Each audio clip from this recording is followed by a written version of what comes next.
guys, welcome. In today's podcast, we will talk about some learning theories that students and teacher uses nowadays to learn or teach a second language.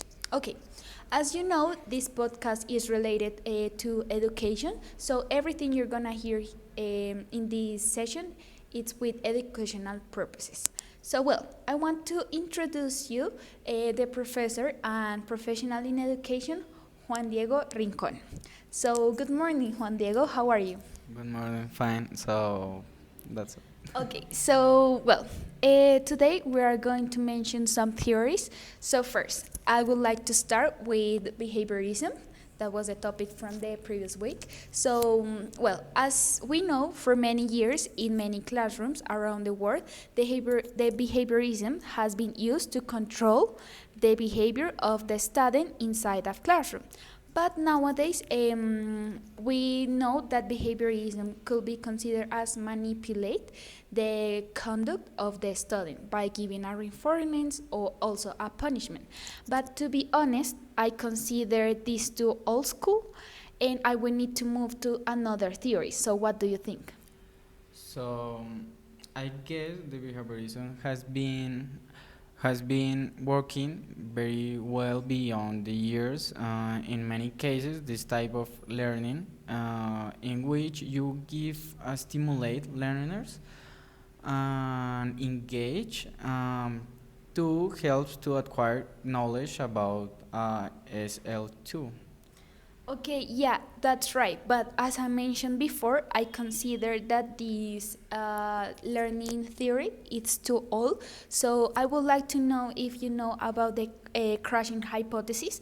That it's quite interesting because despite that is not having proof enough, this theory is giving us a really good examples. For example, the monitor hypothesis and how the students work inside a classroom. So a point of view about the students try to participate, for example, in a class. So, yes, I know about it. I know about the hypothesis.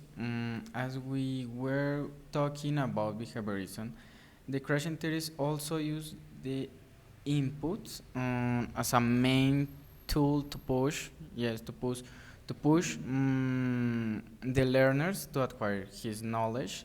Well, and that's it. So, what do you consider the Krashen theory is better than behaviorism? What I consider that it's better. Yes. Well, in my point of view, the input given in the crashing theory is quite different from the behaviorism because here it's important to motivate the student, but you're not giving like a candy or an extra point, you know? You're giving like the enough motivation to do to them to participate, for example, in a class, and also it's like to follow the studying processes and understand that they need to be part and identified, for example, if they need someone to help them through the processes. So it's that the reason why I consider that it's better. Okay, I agree with you, but I consider that those types of learning is similar to constructivism. So when the learner is guided in his process, and yes, he is guide, the learner can be try to explore or yes improve his critical thinking, something more about like that. um, Yeah, for example, that you mentioned the critical thinking, it's very important in the constructivism. Yeah, I agree with you.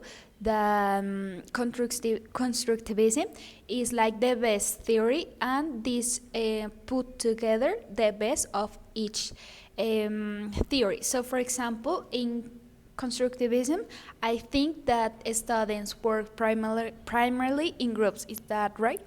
yes, is that right? Because the main purpose of this type of learning is the students working in groups, because when the students working in groups, they can be share his opinions, expression. In a nutshell, they can be feel more comfortable with them, and in this way, it's better to learn whatever Is the they topic. whatever is the topic, whatever he want to learn. That's it. It's correct that you said. Okay, great to know because it's important to highlight that well, constructivism it's based on social interaction. Is that okay? Yes, is that okay? In a nutshell, is socialize with with his partners, something like that. But I have a question for you. Okay. Do you know about a human approach? Sure, yeah.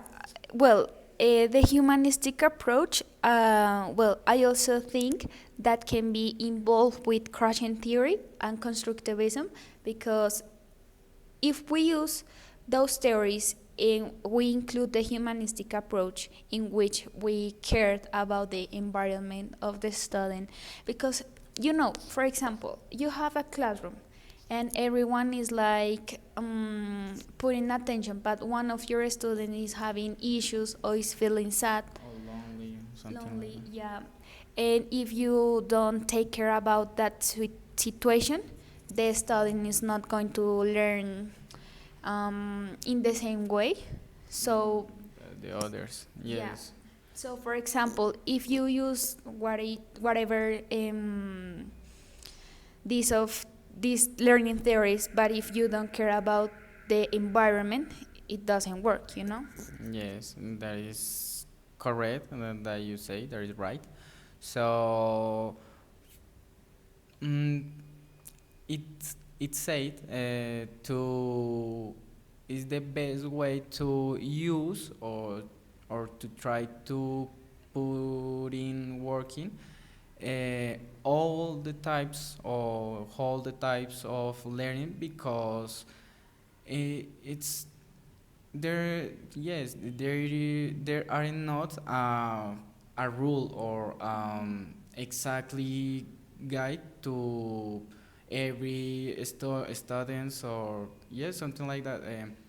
The important is you have to, or you should recognize what is the type of the student, what is the yes. Like help them. Help them, yes. Okay, yeah. You're right. So for that reason, the humanistic approach, like embrace uh, these theories, because if we develop the full potential of the student, we are going to have excellent learnings in a second language, even if you use constructivism, behaviorism, cognitivism, of each of those. So, well, as a conclusion of this quick talk, would you like to say something else?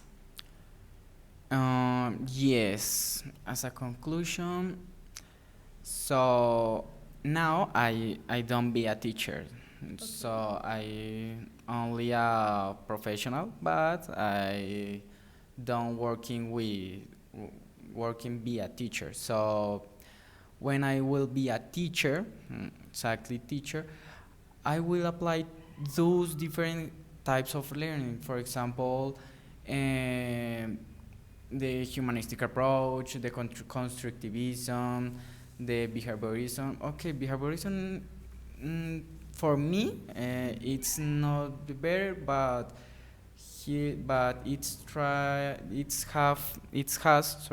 has